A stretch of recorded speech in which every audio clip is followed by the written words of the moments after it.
ओम श्री गणेशाय नमः। बोलिए श्री शंकर पार्वती भगवान की जय। आज के इस वीडियो में हम आपको श्री शिव महापुराण के महात्म्य के तीसरे भाग को सुनाएंगे। तो भगवान शिव और माता पार्वती के चरणों का ध्यान करते हुए आइए आगे की कथा को सुनते हैं। श्री सूत जी बोले, सौनक सुनो, मैं तुम्हारे सामने गोपनीय कथा वस्तु का भी वर्णन करूंगा, क्योंकि तुम शिव भक्तों में अग्रगण्य तथा वेद वेत्ताओं में श्रेष्ठ हो। समुद्र के निकटवर्ती प्रदेश में एक वासकाल नामक ग्राम है, जहां वैदिक धर्म से विमुख महापापी द्विज निवास करते हैं।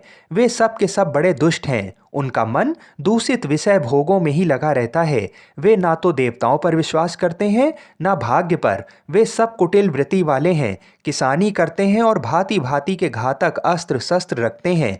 वे व्यभिचारी और खल हैं।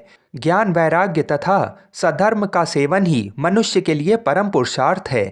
इस बात को वे बिल्कुल नहीं जानते हैं। वे सभी पशु बुद्धि वाले हैं। अन्य वर्णों के लोग भी उन्हीं की भांति कुत्सित विचार रखने वाले स्वधर्म विमुख एवं खल हैं। वे सदा कुकर्मों में लगे रहते हैं और नित्य विषय भोगों में ही डूबे रहते हैं। वहाँ की सब स्त्रियां भी कुटिल स्वभाव की हैं, स्वेच्छारणी, पापासक्त, कुत्सित विचार वाली और व्यभिचारिणी हैं। वे सद्व्यवहार और सदाचार से सर्वदा शून्य हैं। इस प्रकार वहाँ दुष्टों का ही निवास है। इस वासकाल नामक ग्राम में किसी समय एक बिंदुक नामधारी ब्राह्मण रहता था। वह बड़ा अधम था, दुरात्मा और महापापी था। यद्यपि उसकी स्त्री बड़ी सुंदरी थी, तो भी वह कुमार्ग पर ही चलता था। उसकी पत्नी का नाम चंचुला था। वह सदा उत्तम धर्म के पालन में लगी रहती थी, तो भी उसे छोड़कर वह दुष्ट ब्राह्मण वेश्यागामी हो गया था। इस तरह कुकर्म में लगे हुए उस बिंदुक के बहुत वर्ष व्यतीत हो गए। उसकी स्त्री चंचुला काम से पीड़ित होने पर भी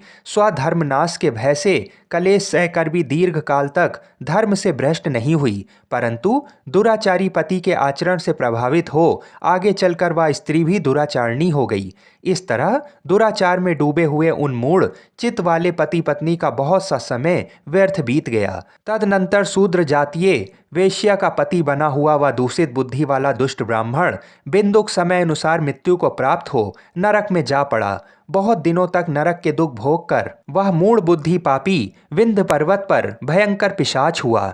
इधर उस दुराचारी पति बिंदुक के मर जाने पर वह मूढ़ हृदया चंचुला बहुत समय तक पुत्रों के साथ अपने घरों में ही रही। एक दिन दैव योग से किसी पूर्ण पर्व के आने पर वह स्त्री भाई बंधु के साथ गोकर्ण क्षेत्र गई। तीर्थ यात्रियों के संग से उसने भी उस समय जाकर किसी तीर्थ के जल में स्नान किया। फिर वह मेला देखने की दृष्टि से बंधुजनों के साथ यत्र तत्र घूमने लगी। घूमती घूमती किसी देव मंदिर में गई और वहां उसने एक दैवज्ञ ब्राह्मण के मुख से भगवान शिव की परम पवित्र एवं मंगलकारिणी उत्तम पौराणिक कथा सुनी।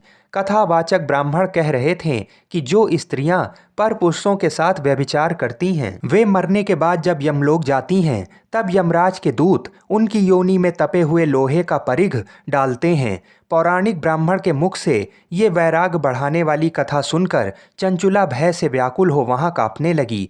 जब कथा समाप्त हुई और सुनने वाले सब लोग वहां से बाहर चले गए, तब वह भयभीत नारी एकांत में शिव पुराण की कथा बाँचने वाले उन ब्राह्मण देवता से बोली, ब्राह्मण, मैं अपने धर्म को नहीं जानती थी, इसलिए मेरे द्वारा बड़ा दुराचार हुआ है। स्वामिन, मेरे ऊपर अनुपम कृपा करके आप मेरा उद्धार कीजिए। आज आपके वैराग्य रस से ओतप्रोत इस प्रवचन को सुनकर मुझे बड़ा भय लग रहा है। मैं कांप उठी हूँ और मुझे इस संसार से वैराग्य हो गया है।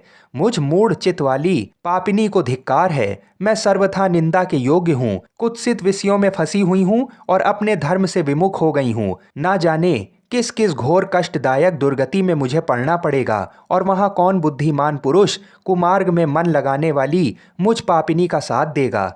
मृत्यु काल में उन भयंकर यमदूतों को मैं कैसे देखूंगी। जब वे बलपूर्वक मेरे गले में फंदे डालकर मुझे बांधेंगे, तब मैं कैसे धीरज धारण कर सकूंगी। नरक में जब मेरे शरीर के टुकड़े टुकड़े किए जाएंगे, उस समय विशेष दुख देने वाली उस महायातना को मैं वहाँ कैसे सहूंगी। मैं मारी गई, मैं जल गई, मेरा हृदय विदीर्ण हो गया है और मैं अब सब प्रकार से नष्ट हो गई हूँ, क्योंकि मैं हर तरह से पाप में ही डूबी हुई हूँ। ब्राह्मण, आप ही मेरे गुरु हैं, आप ही माता और आप ही पिता हैं। आपकी शरण में आई हुई मुझ दीन अबला का आप ही उद्धार कीजिए। सूत जी कहते हैं, सौनक, इस प्रकार खेद और वैराग्य से युक्त हुई चंचुला ब्राह्मण देवता के दोनों चरणों में गिर पड़ी। तब उन बुद्धिमान ब्राह्मण ने कृपा पूर्वक उसे उठाया और इस प्रकार से कहने लगे। आगे की कथा को सुनने के लिए हमारे चैनल को अवश्य सब्सक्राइब करें। बोलिए श्री शंकर पार्वती भगवान की जय।